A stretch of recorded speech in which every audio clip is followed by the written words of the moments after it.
नमस्कार मित्रों।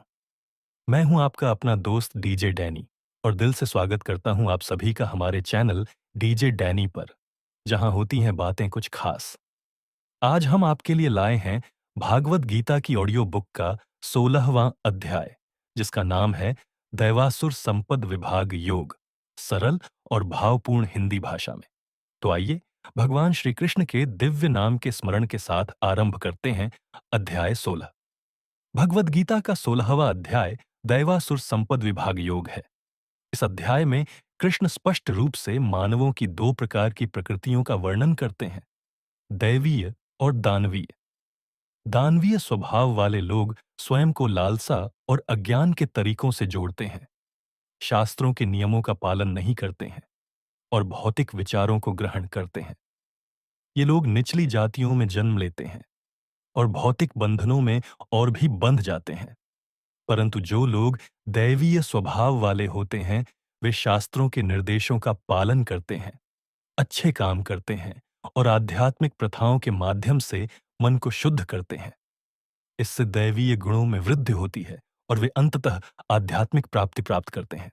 श्री भगवान बोले, भय का सर्वथा अभाव, अंतःकरण की शुद्धि, ज्ञान के लिए योग में दृढ़ स्थिति, सात्विक दान, इंद्रियों का दमन, यज्ञ, स्वाध्याय, कर्तव्य पालन के लिए कष्ट सहना, शरीर मनवाणी की सरलता, अहिंसा, सत्य भाषण, क्रोध न करना, संसार की कामना का त्याग, अंतःकरण में राग द्वेष जनित हलचल का न होना, चुगली न करना, प्राणियों पर दया करना, सांसारिक विषयों में न ललचाना, अंतःकरण की कोमलता, अकर्तव्य करने में लज्जा, चपलता का अभाव, तेज, क्षमा, धैर्य, शरीर की शुद्धि, वैर भाव का न रहना और मान को न चाहना।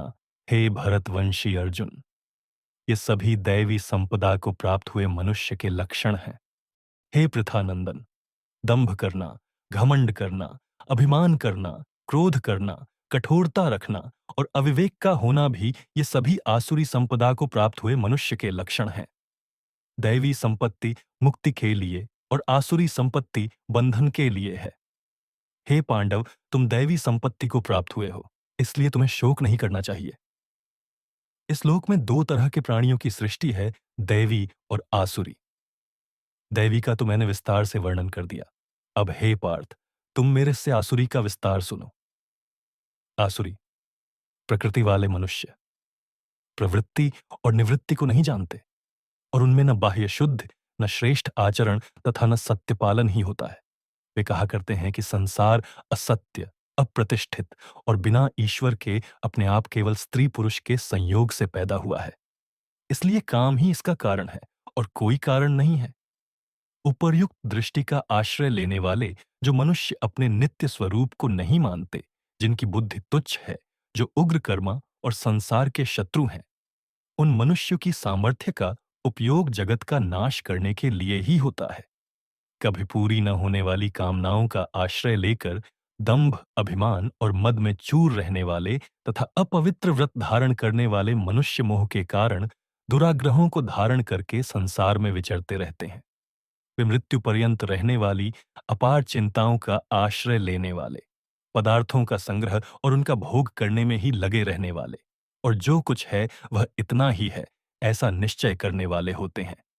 वे आशा की सैकड़ों फांसियों से बंधे हुए मनुष्य, काम क्रोध के परायण होकर पदार्थों का भोग करने के लिए अन्यायपूर्वक धन संचय करने की चेष्टा करते रहते हैं। इतनी वस्तुएं तो हमने आज प्राप्त कर ली और अब इस मनोरथ को प्राप्त कर लेंगे। इतना धन तो हमारे पास है ही, इतना धन फिर हो जाएगा। वह शत्रु तो हमारे द्वारा मारा गया और उन दूसरे शत्रुओं को भी हम मार डालेंगे। हम सर्वसमर्थ हैं, हमारे पास भोग सामग्री बहुत है, हम सिद्ध हैं, हम बड़े बलवान और सुखी हैं, हम धनवान हैं, बहुत से मनुष्य हमारे पास हैं, हमारे समान और कौन है। हम खूब यज्ञ करेंगे, दान देंगे और मौज करेंगे। इस तरह वे अज्ञान से मोहित रहते हैं, कामनाओं के कारण तरह तरह से भ्रमित चित्त वाले, मोहजाल में अच्छी तरह से फंसे हुए तथा पदार्थों और भोगों में अत्यंत आसक्त रहने वाले मनुष्य भयंकर नरकों में गिरते हैं। अपने को सबसे अधिक पूज्य मानने वाले, अकड़ रखने वाले तथा धन और मान के मद में चूर रहने वाले वे मनुष्य दंभ से अविधिपूर्वक नाम मात्र के यज्ञों से यजन करते हैं।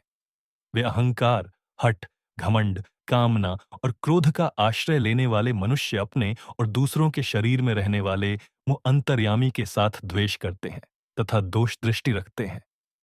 उन द्वेष करने वाले, क्रूर स्वभाव वाले और संसार में महान नीच, अपवित्र मनुष्यों को मैं बार बार आसुरी योनियों में गिराता ही रहता हूं।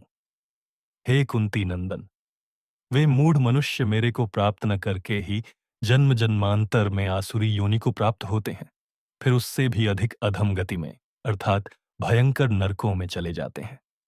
काम, क्रोध और लोभ, ये तीन प्रकार के नरक के दरवाजे जीवात्मा का पतन करने वाले हैं, इसलिए इन तीनों का त्याग कर देना चाहिए।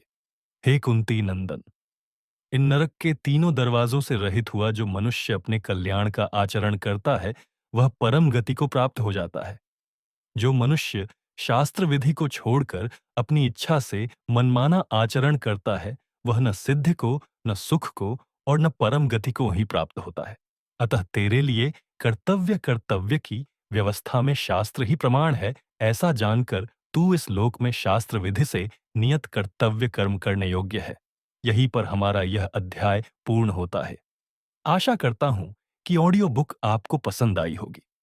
अगर आपने कुछ नया सीखा हो या आपको प्रेरणा मिली हो, तो कृपया इस वीडियो को अपने मित्रों और परिवारजनों के साथ जरूर शेयर करें।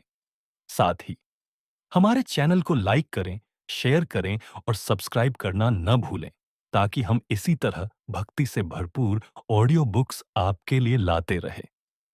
अब मैं आपसे विदा लेता हूं। अगले अध्याय में फिर मुलाकात होगी। जय श्री कृष्ण।